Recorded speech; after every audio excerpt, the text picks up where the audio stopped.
Good evening, everyone. Welcome to WOW Live, Word on Wednesday Live. Hey, we are in our series, The Giants in the Land, Lesson 9. Familiar imagery there, Giants in the Land. The Giants and the Apotheosis. Sorry, that's not right at all. The Giants and Apotheosis. Let's try that again. It's not like apothecary or anything like that. It's Apotheosis, and you're wondering, what's that? How can he know what it is if he can't even say it? Well, we're going to get to that, and hopefully I'll say it better a little bit later. I had originally planned for this series, Giants in the Land, to go through the month of November until the end of 2020. But new material keeps coming to my attention, new directions in which we can take it, and just not ready to leave this subject behind just yet. And so we press on into 2021 with it. Happy New Year, everybody. 2 weeks ago, it was December 23rd, 2 days before Christmas, and I sought to look at our series, Giants in the Land, through the lens of the first advent of Christ into our world. It really wasn't that difficult to do, because we've described the first coming of giants into our world as being part of Satan's strategy in his battle plan to stop the seed of the woman. That seed of the woman, of course, being our Lord Jesus Christ.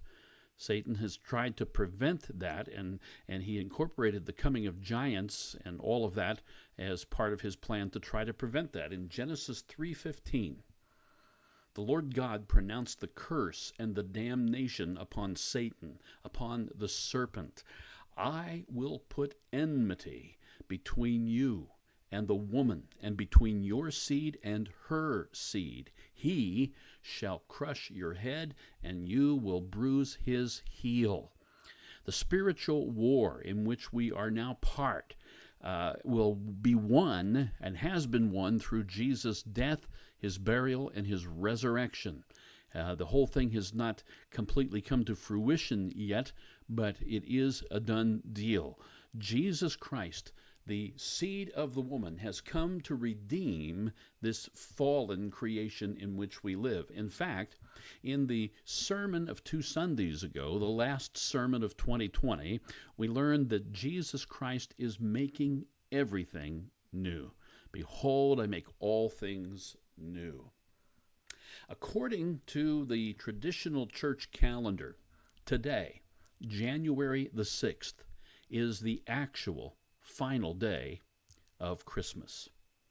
Now, thankfully, we don't do it very often, but we may occasionally sing that old song, The 12 Days of Christmas, and it can start to get on your nerves a little bit in our day and age. Back in the day, I guess it was fun to do. But anyway, 12 days of Christmas, which begin on December the 25th, and they end today, January the 6th. January 6th is Epiphany Day on the traditional calendar. It marks the visit of the Magi to the Christ child, and it is the revelation of Christ to the Gentiles. So it's Epiphany Day, and something for Gentiles to be celebrating, as the Magi at least ostensibly represented the Gentiles there. In my sermon that I had on the second day of Advent, exactly 1 month ago today, on December the 6th, I preached about the wise men, or the Magi, and in the PowerPoint presentation for that sermon, I showed this mosaic that you see there now. It dates back to around 565 A.D. It's in remarkably good shape for the shape it's in, I guess. In the sermon, I made a passing comment about those caps that these 3 men are wearing. The style of the cap is called Phrygian, Phrygin. A Phrygian cap is usually red, and the apex, or the top of that cap, has that distinctive quality of bending forward, as you can see on there. In fact, Papa Smurf wears a Phrygian cap. There you go. You've seen it before. From about 1200 BC until 500 BC, Phrygia, the area in green there on that map, was a region in ancient central Anatolia, now called Turkey. This particular item here, the Phrygian helmet, came from there, and that design eventually became most likely the inspiration for the Phrygian cap. It looks identical, just that it's metal, right? In ancient Greece and Rome, the Phrygian cap was associated with royalty, with kings. Kings wore this cap, and so the three kings of the Orient are the Magi, okay? And as kings, they sported Phrygian caps for their appearances in early Christian artwork. Now, whether or not there were three kings is, of course, debatable. Whether they were even kings is, of course, debatable. But nonetheless, we're going with it because of the Phrygian caps and the number 3 there. So, anyway, in the 1700s and the 1800s, the Phrygian cap became associated with liberty and with freedom. Here's a piece of French artwork which makes for a kind of header for a document that is known as the Declaration of the Rights of Man and the Citizen. The Declaration of the Rights of Man and the Citizen. This document is the French Declaration of Freedom, the document of the French Revolution. Very, very, very loosely associated with the U.S. Declaration of Independence, but at the core, they're two completely different kinds of things. There are 2 red circles that you see on this slide. They're not part of the original artwork. I put them there. The lower red circle encompasses the Phrygian cap. You can see it there on the point of that spear coming up from the bottom. The upper circle surrounds the Eye of Horus atop the pyramid. Okay, so that's kind of an Egyptian thing there. It also appears on the back of your dollar bill, which ought to make you question what's going on. The French Declaration of Liberty makes no mention of God. In fact, for the French of that time, the church and also God were part of their big problem. See, they longed to be free of God. The French Revolution sought to give religion the boot and to elevate human reason above all else. And in France, then, the Phrygian cap thus came to represent freedom from God. The atheistic rebels founded the Culte de la Raison, the cult of reason, France's first state-sponsored atheistic religion, meant to replace the Catholic Church during the French Revolution. And thus, church buildings throughout France were made into so-called temples of reason. And a national ceremony to celebrate human reason was sponsored in the year 1793. It says the largest ceremony of all was at the Cathedral of Notre Dame in Paris. The Christian altar was dismantled, and an altar to liberty was installed, and the inscription "To Philosophy" was carved in stone above the cathedral doors. You can see it on the image in the backdrop there behind the words. I think it's I can't read it entirely here, but I can't read it. It's philosophy anyway. Festive girls in white Roman dress and tricolor sashes milled around a costumed goddess of reason who, quote, impersonated liberty. Take notice in the drawing. Liberty is wearing, you guessed it, a Phrygian cap. I put a little color on there so you could see it easier. And just for fun, let's just throw in Papa Smurf there into the celebration of liberty from God. What was happening in this celebration of reason, folks, was an exaltation of humanity. The Phrygian cap had been for royalty, right? For kings. But see, now the people are free. The people are kings. They wear the caps. Freedom. Remember this statement from the time of the Tower of Babel? Come, let us build ourselves a city and a tower whose top is in the heavens. Let us make a name for ourselves. Let us build something for ourselves. Let's make a name for ourselves. Let's exalt ourselves. The lie of Satan, the serpent to humanity, is, and it remains, you will be as gods, knowing right and wrong for yourselves. Therefore, free yourselves from the bondage that's been placed upon you by God's rules. Make up your own rules. You decide what's right and wrong. You can be like God. See, it's the whole ascent to godhood. Lucifer himself desired to be like the Most High God, and he also tempted humans with the very same false premise, or promise. It's a premise too, I guess. A false promise that they too could become like gods. The ascent to godhood even has a name, the one I had trouble saying earlier. It's called apotheosis. According to Wikipedia, apotheosis refers to the idea that an individual has been raised to godlike status. To celebrate George Washington's 100th birthday, which was on February the 22nd of 1832, there was a sculptor by the name of Horatio Greenough who was commissioned to do a statue. And he based it on the same ancient descriptions of the statue of the Greek god Zeus. That was his inspiration. Here is the result. I'm reasonably certain that George never really looked quite that good. Maybe, I don't know. But boy, that guy, he's quite buff. Look at the picture. Doesn't it almost convey a sense of idolizing the man? If he were to stand up from there and he stepped down into that crowd, think how much he would tower over them. He would be like a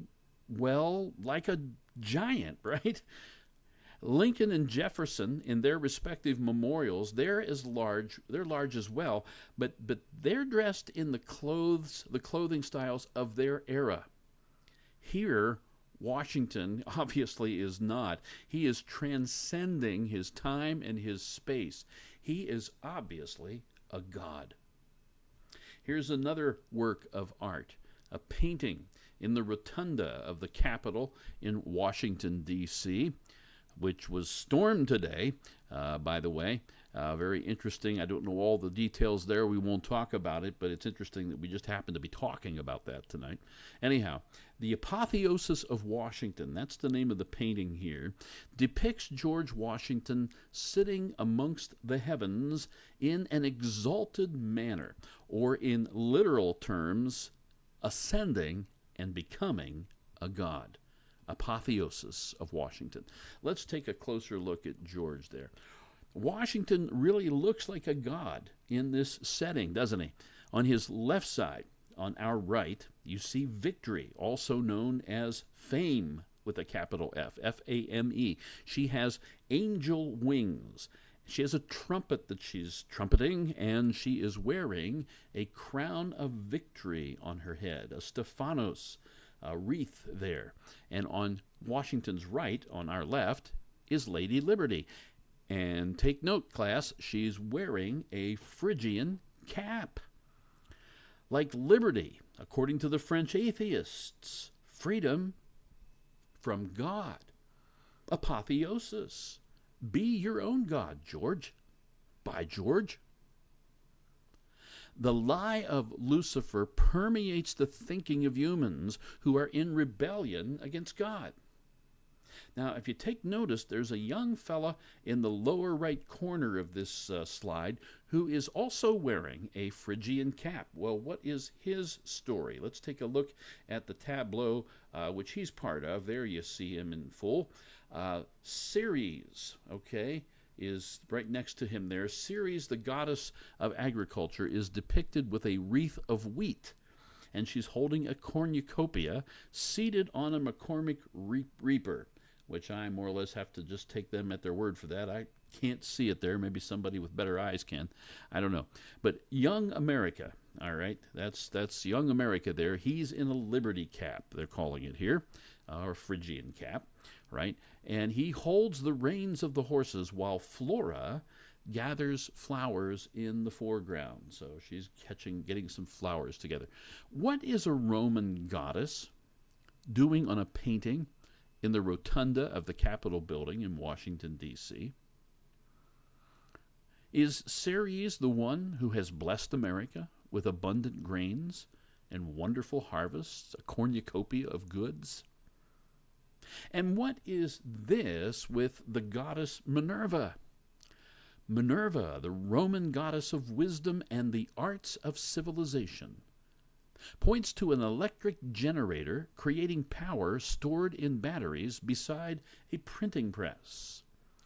Watching her are inventors Benjamin Franklin, in the black outfit there, or dark blue perhaps, Robert Fulton, the inventor of the first commercially successful steamboat, and Samuel F.B. Morse, the inventor of lighting wires, and Morse code. Wow, the gods and the goddesses sure have blessed America. I never knew that. They didn't teach me that in school. I always thought that it was the God of the Bible who blessed America. We're going to look at one more tableau from this painting on the rotunda ceiling of the Capitol building. Holding his trident, Neptune, the Roman god of the sea, looks on as Venus, the Roman goddess of love, who was born from the sea, helps to lay the transatlantic cable. She's got a new job, I guess. I hope she's getting union wages. Anyway, an ironclad ship with smokestacks can be seen in the background. This painting, the Apotheosis of George Washington, celebrating Washington by depicting him ascending into godhood, has a number of pagan gods and goddesses represented. We might dismiss it as being simply symbolic. Okay, it's a sign of the mid-19th century culture in America, some kind of fascination they have with Greco-Roman mythology and everything. After all, it's just a painting. Well, it's just a painting in one of the most predominant buildings in the country, especially at that time. Well, the fascination with Greco-Roman ideas in Washington, D.C. runs much deeper and much wider than just this painting. The very building housing the painting is based on Greco-Roman architecture. The style of the Capitol building is called neoclassical, a kind of Greek revival architecture, as are most of the significant buildings in Washington. One structure which isn't neoclassical is directly across the mall from the Capitol building, the Washington Monument, which is an Egyptian-style obelisk. So this comes from ancient Egypt. It's the tallest building in Washington. No other building within the city limits are permitted to stand, other buildings within the city limits are permitted to stand taller than the Washington Monument. That's because the designers wanted the monument to be the first place, now get this, wanted it to be the first place for the rising sun to strike every single morning, except on cloudy days. The Washington Monument is 55 feet square at the ground level and 555 feet tall. At 12 inches per foot, multiply that 555 by 12, and you discover that the Washington Monument, a pagan obelisk from ancient Egypt, is 6,660 inches tall. Well, that's 666 with a zero thrown at the end. Of further interest, the monument is 10 times as tall as it is wide at the base. 10 times as tall as it is wide at the base. Like the number of the beast, 666, that same numeric proportion, 10 times as tall as wide, is found in the Bible. Daniel chapter 3, verses 1 and 2. Nebuchadnezzar the king made an image of gold, whose height was 60 cubits, and its width 6 cubits. So it's 10 times as high as it is wide. And he set that image of gold in the plain of Dura in the province of Babylon. And King Nebuchadnezzar sent word to gather together the satraps, the administrators, the governors, the counselors, the treasurers, the judges, the magistrates, and all the officials of the provinces to come to the dedication of the image which King Nebuchadnezzar had set up. The pagan idol set up by Nebuchadnezzar, king of Babylon, was 10 times as tall as it was wide. It probably looked a lot like the Washington Monument, though considerably shorter, and instead of being capped with a pyramid like the Washington Monument, it likely had some kind of an idol sitting at the very top of the obelisk, since it's called an image. Back on August the 19th of last year, in my lesson that I had on WOW regarding Revelation chapter 14, I talked about this same connection between the Washington Monument and the image erected in Daniel chapter 3.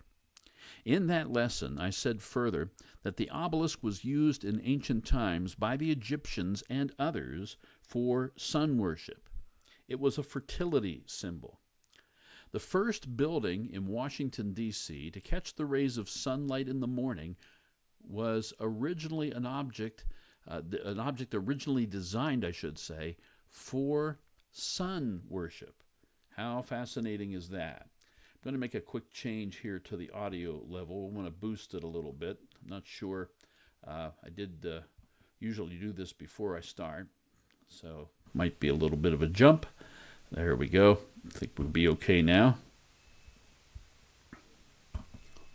All right, good. Daniel, the book of Daniel. We're going to return to Daniel a little later in this lesson, and we'll be close to this account here in Daniel chapter 3 at that time.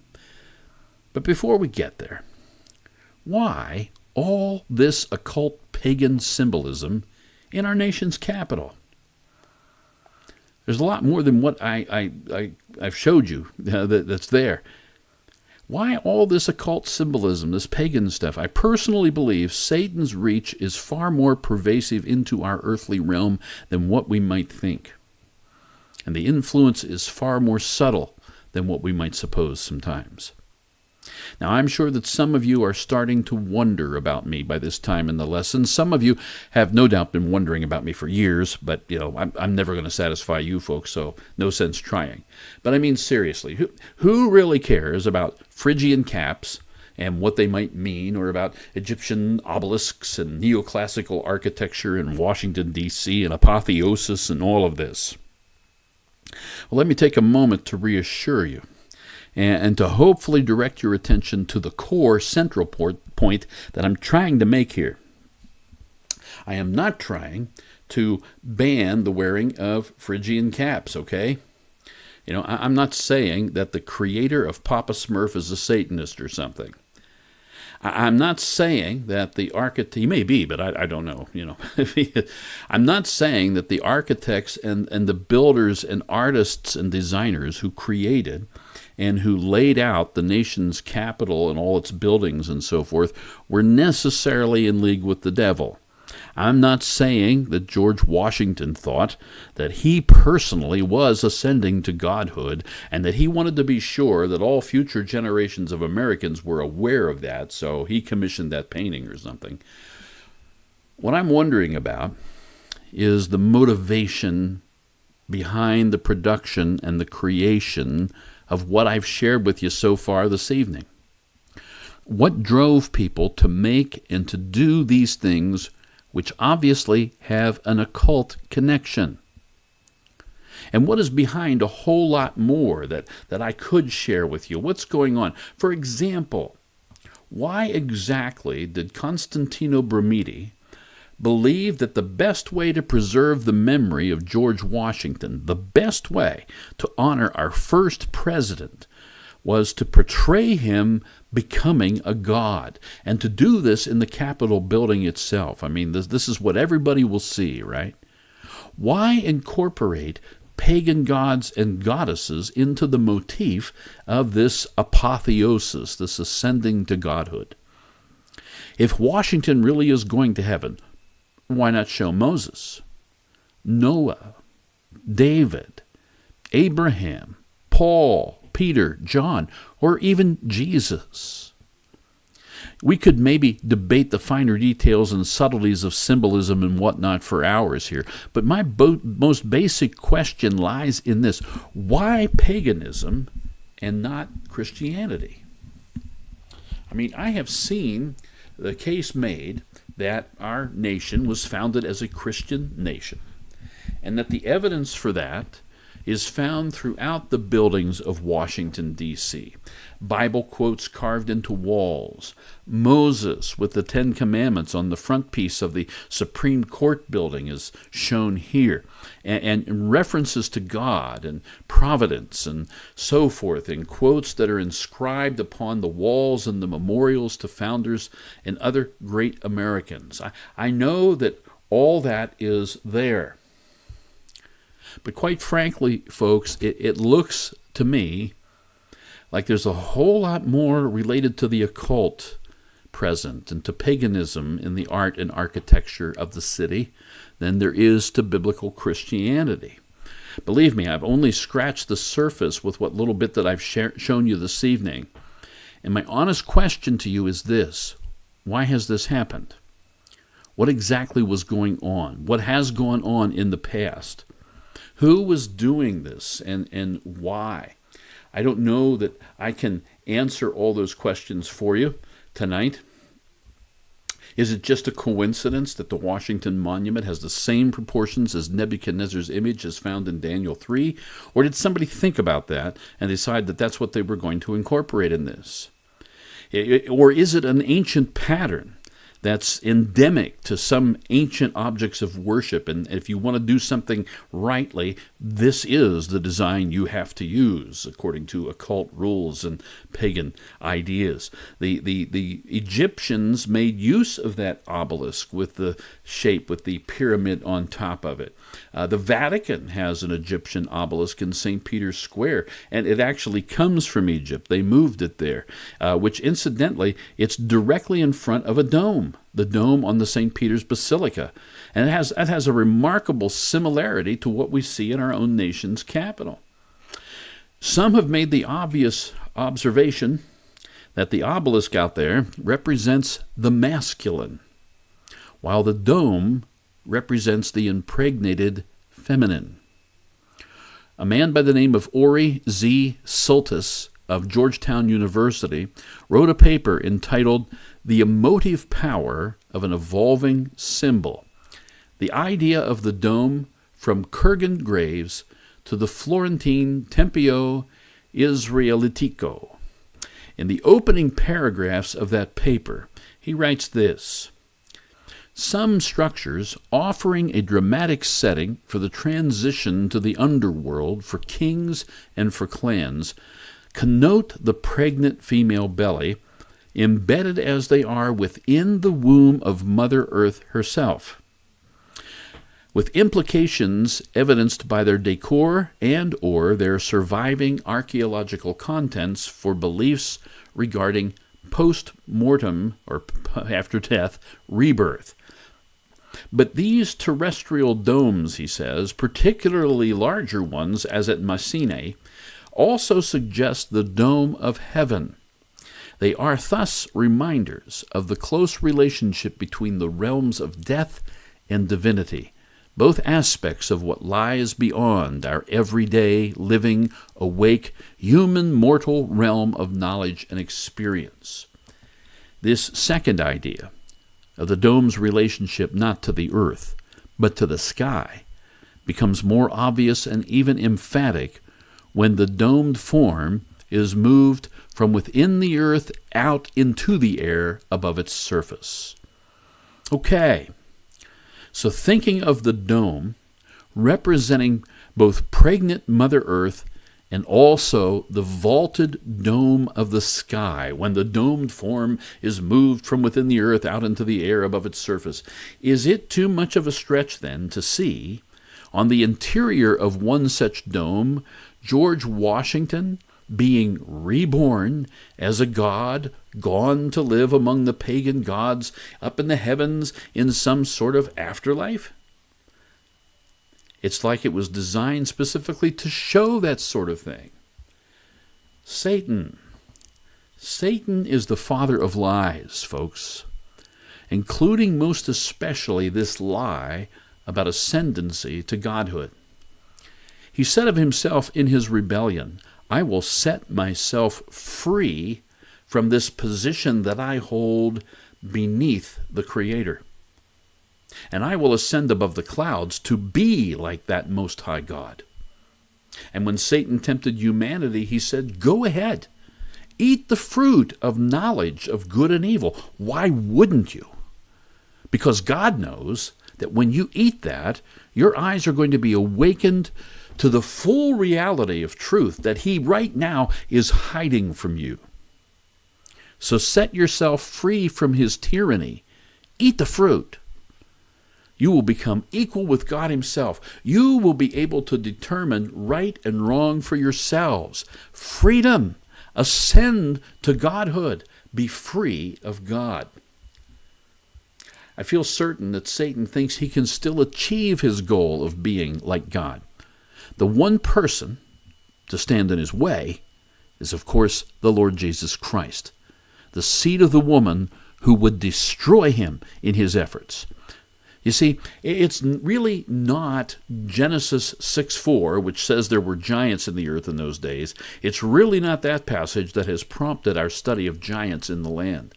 It really is Genesis 3:15, where God said the seed of the woman will crush the head of the serpent. Satan has been trying to prevent the seed of the woman from destroying him. And it has been this which has been driving the spiritual battle ever since. And speaking to the Jewish leadership and their connection to Satan, Jesus spoke of the devil, saying this in John 8:44. You are of your father, the devil, and the desires of your father you want to do. He was a murderer from the beginning and does not stand in the truth because there is no truth in him. When he speaks a lie, he speaks from his own resources, for he is a liar and the father of it. No truth in the devil. So he does not stand in the truth, and when he speaks a lie. For that is the only language which he knows. Satan is the father of falsehood. But in that same chapter, Jesus said to us, John 8:31 and 32, if you abide in my word, you are my disciples indeed, and you shall know the truth, and the truth shall make you free. The lie of Satan is that freedom is found in whatever it is that we can do for ourselves. But that's bogus. Real freedom is not found by abandoning God altogether, as those French atheists were thinking when they donned their Phrygian caps. Real freedom is found in abiding in the word of Christ, because when we know his word, we will know the truth, and that truth will make us free. But Satan's lies have been believed and have been passed along among all groups of people throughout all of human history. I told you we were going to return to the book of Daniel again, and now we are. In Daniel chapter 2, one chapter before what we were looking at with the image that Nebuchadnezzar put in the plain of Dura, in Daniel 2, we read an account there about a dream that Nebuchadnezzar, king of Babylon, had. He couldn't remember the contents of the dream, but he knew that this dream had an important meaning, and it was bothering him. And so he called his magicians, his astrologers, sorcerers, Chaldeans, to come in the middle of the night, I guess, for their assistance with this problem he was facing. When Nebuchadnezzar insisted that they tell him not only the interpretation, but also the content of his dream, they informed him that they could not discern the dream's content. No king has ever asked their wise people to do such a thing. If the king could tell them what happened in the dream, well, then they could tell him what it meant. And eventually, exasperated with them, the king commands that all the wise men in his kingdom, including Daniel, and his 3 friends, Shadrach, Meshach, and Abednego, they would all be put to death. Even though Daniel and the others were not in the king's consultation with his wise men, they were nonetheless on the verge of execution themselves. Guilty by association, I guess. Well, Daniel gained an audience with Nebuchadnezzar, asking the king for more time, which was granted him. And so the 4 young men began to earnestly pray. And God answered, giving Daniel the content and the interpretation of the dream. Daniel then told King Nebuchadnezzar God's answer in chapter 2, verses 31 to 35. Daniel says to him, "You, O king, were watching, and behold, a great image. This great image, whose splendor was excellent, stood before you, and its form was awesome. This image's head was of fine gold, its chest and arms of silver, its belly and thighs of bronze, its legs of iron, its feet partly of iron and partly of clay. You watched while a stone was cut out without hands, which struck the image on its feet of iron and clay and broke them in pieces. Then the iron, the clay, the bronze, the silver, and the gold were crushed together and became like chaff from the summer threshing floors. The wind carried them away so that no trace of them was ever found. And the stone that struck the image became a great mountain and filled the whole earth." Now, Nebuchadnezzar's dream is a prophecy of kingdoms to come. Here are 4 metals in one image of a man, described from head to the toes by gold, silver, bronze, and iron. The metals decrease in value, but increase in tensile strength. Each of these metals represents 1 out of 4 different kingdoms. Babylon, under King Nebuchadnezzar, is the head of gold.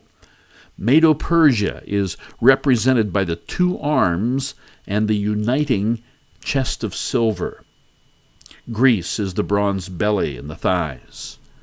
And the Roman Empire is represented by 2 legs of iron, possibly representing the Western Empire under the city of Rome and the Eastern Byzantine Empire under Constantinople, which end in feet of iron mixed with clay, which is yet a future kingdom or another kingdom.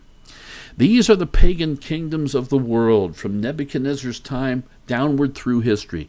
These pagan kingdoms have operated under the same philosophy of the original empire of Babel in Genesis chapter 11. Let us build something for ourselves. Let us make a name for ourselves. Let's exalt ourselves. It's the same idea. We see in each of these kingdoms the lie of Satan, this principle of apotheosis for the leadership to ascend to godhood, the desire to be set free through self-effort. You will be as gods, knowing right and wrong for yourselves. Therefore, free yourselves from the bondage placed upon you by God's rules and regulations and his law.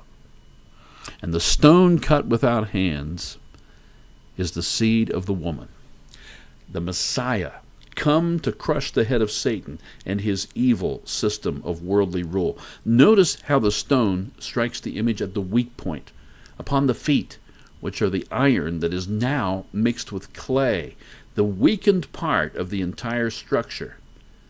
And interestingly enough, even though those feet come later, the whole system collapses and turns to dust. It's almost as what's represented in that final kingdom is characteristic of the entire history of Gentile kingdoms.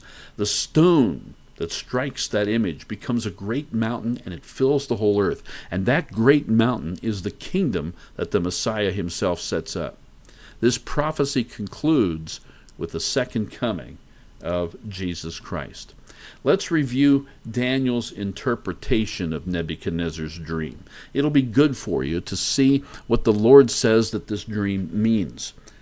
And then there is something very specific that I want you to see here. It's what we're really after in this story, this account. Something that very curiously ties in with the subject that we've been studying over the last 2 months. Daniel 2:36-43. This is the dream, Nebuchadnezzar. Now we will tell you the interpretation of it before the king. You, O king, are a king of kings. Not the king of kings, just a king of kings. Note that. For the God of heaven has given you a kingdom, power, strength, and glory. And wherever the children of men dwell, or the beasts of the field and the birds of the heaven, he has given them into your hand, and has made you ruler over them all. You are the head of gold. But after you shall arise another kingdom inferior to yours, and then another, a third kingdom of bronze, which shall rule over all the earth. Alexander's great empire, right? And then the fourth kingdom, the Romans, shall be as strong as iron, inasmuch as iron breaks in pieces and shatters everything. And like iron that crushes, that kingdom will break in pieces and crush all the others. Whereas you saw the feet and toes, partly of potter's clay and partly of iron, the kingdom shall be divided. Yet the strength of the iron shall be in it, just as you saw the iron mixed with ceramic clay. And as the toes of the feet were partly of iron and partly of clay, so the kingdom shall be partly strong and partly fragile. As you saw iron mixed with ceramic clay, they will mingle with the seed of men, but they will not adhere to one another, just as iron does not mix with clay. The iron mixed with clay, that will be the final world empire that will be in existence at the time the stone strikes the image, right? The time the Messiah, the seed of the woman, returns. In Nebuchadnezzar's dream, the return of the seed of the woman was represented by that stone not cut with hands that struck the world system to destroy it. That means that this iron/clay kingdom, in some form or other, it means that it is in existence right now. It has been ever since the internal collapse of the Roman Empire that was represented by the two iron legs in this image. Now notice the phrase that I have in large red letters. They will mingle with the seed of men during this time of the iron and clay kingdom. Let me put that phrase on a slide by itself so we can examine it more closely. I have a question for you. For those of you who heard this past Sunday's sermon, it might bring a little bit of a chuckle, but at any rate, the question kind of is the same as we were talking about at the beginning of the sermon. Here's the question. Look at that sentence. Who is they? In the immediate context of Daniel 2, verse 43, there isn't anything leading up to that verse which serves as an obvious antecedent of the pronoun they in this sentence. They is reflexive. It's a kind of a reflexive pronoun. You want to be able to go back and find out what they means from the context around it. But there's nothing here. We can't tell from the passage who they are. That's rather curious. It's kind of a clue or a hint in and of itself. The word that's translated as mingle, well, that's fairly straightforward. It means to mix or mingle. The mysterious they will mingle. It'll be in the future at some point. But they will mingle with what? Well, what's it say? With the seed of men. They will mingle with the seed of men. That tells me that they, whoever they are likely not men. They're not human.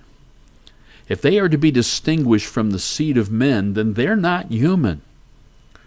But in the future, at some point, future from the time of Daniel's life anyway, in the future, during that time on earth, right before the seed of the woman returns, they are going to mix with human seed. For all the world, folks, based on everything that we have studied up to this point in this series, this verse sounds like it's describing yet another angelic incursion. As the end of days nears, rebellious angels will come to mix and mingle with human seed.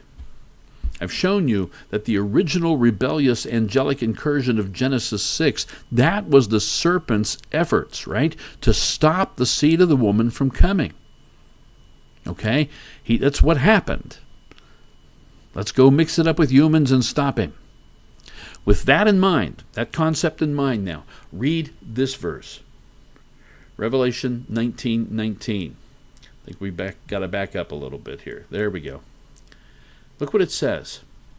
And I saw the beast, the kings of the earth, and their armies gathered together to make war against him who sat on the horse and against his army. This verse tells us there's going to be a great battle initiated by the beast, meaning the Antichrist, the world ruler of that time, in the end of times, to try and to stop the seed of the woman from coming again, to try to prevent that rock, that stone, from breaking down that image.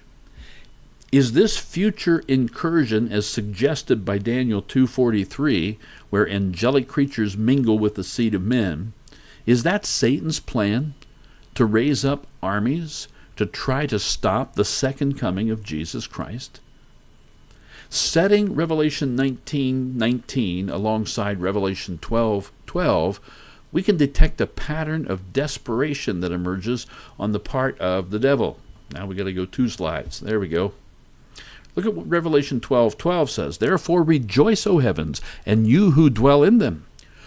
Woe to the inhabitants of the earth and the sea, for the devil has come down to you, having great wrath, because he knows that he has a short time. Satan will know that his time to succeed in his ages-old goal to achieve apotheosis, to be a god like the Most High, that time to do this is running out. And so his wrath is going to magnify. This evil serpent will be longing to do much more than simply bruise the seed of the woman's heel. He wants to stop him cold.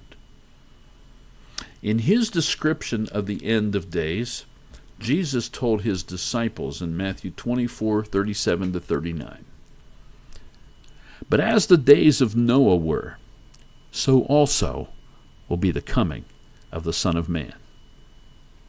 For as in the days before the flood, they were eating and drinking, marrying and giving in marriage until the day that Noah entered the ark, and did not know until the flood came and took them all away, so also will the coming of the Son of Man be. It's going to be a surprise, just like the flood was a surprise. Now some say this simply means that the people of Noah's day were enjoying life, going through the regular, normal activities of daily life, eating, drinking, marrying, giving in marriage. A celebratory atmosphere seems to be suggested here, that we have a bright future ahead of us, etc., etc. But compare that to the reality. As Jesus himself, of course, knew well, the days of Noah were not normal at all. Genesis 6:5 says, Then the Lord saw that the wickedness of man was great in the earth, and that every intent of the thoughts of his heart was only evil continually. This doesn't sound like the recipe for a happy place. Genesis 6:11 and 12 further say, The earth also was corrupt before God, and the earth was filled with violence. So God looked upon the earth, and indeed it was corrupt, for all flesh had corrupted their way on the earth. Now this doesn't sound like party time to me, folks. The only ones mentioned in Genesis 6 that are marrying anyone are the sons of God, the rebellious angels, and the daughters of men, which they chose as their wives. Perhaps the ones eating, drinking, marrying, and giving in marriage in Noah's time were actually these rebellious sons of God. Perhaps they're the ones to whom Jesus is referring in Matthew 24.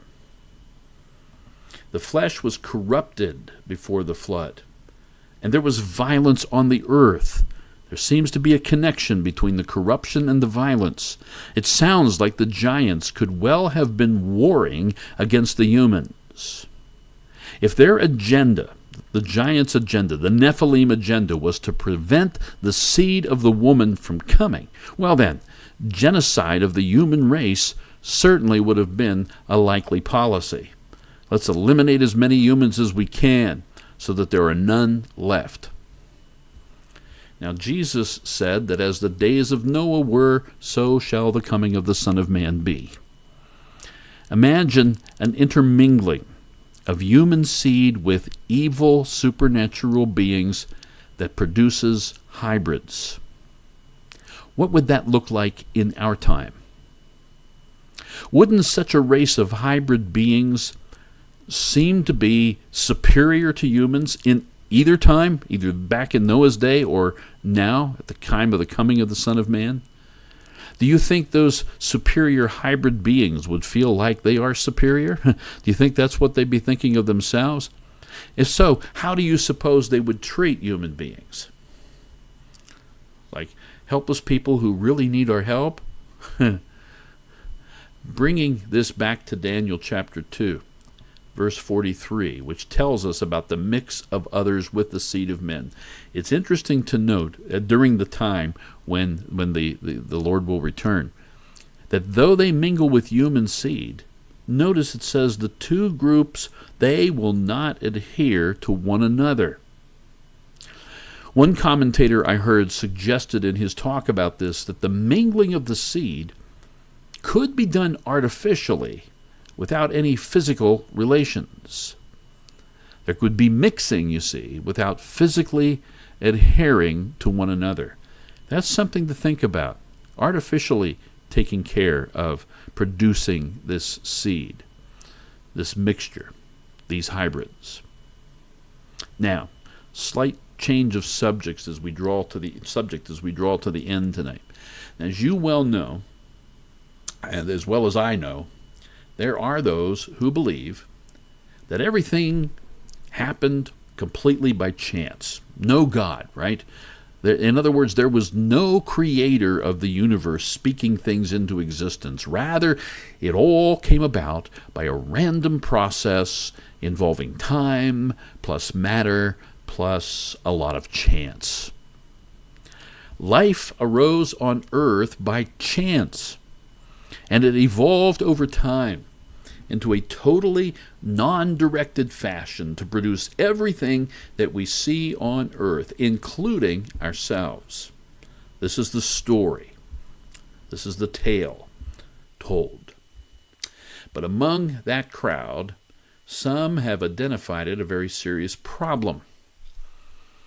Looking into all things as best as they can understand it within the paradigm which they hold and believe, this group of rebels has concluded that the earth, according to them, 4.5 billion years old, with about the last billion or so years being cool enough and temperate enough for life to arise, that the earth has actually not been around long enough for life to have evolved as far as it supposedly has. In other words, according to their own conclusions, there hasn't been enough time on Earth for humans to evolve on Earth. The Earth ought to be a lot older. And you have to understand this is a serious difficulty for these people.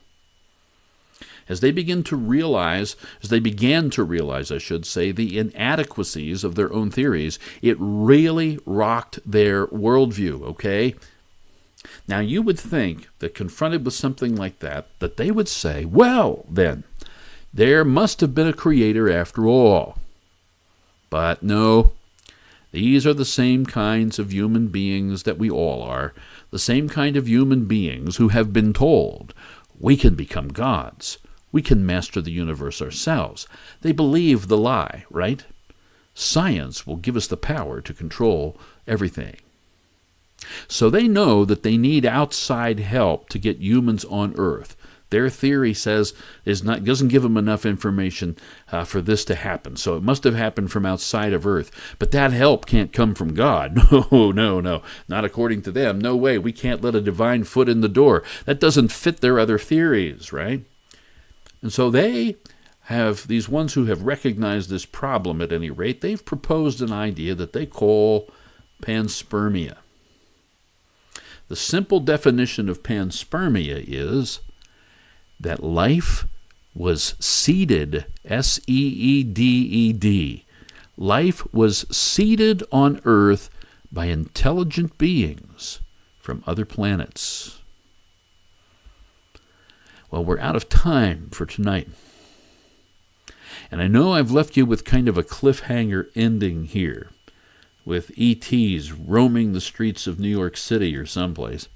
Anyway, panspermia. We're going to start here next week. We're going to talk about panspermia in a little bit more detail. When you think about it, sort of fits what goes on in Genesis chapter 6.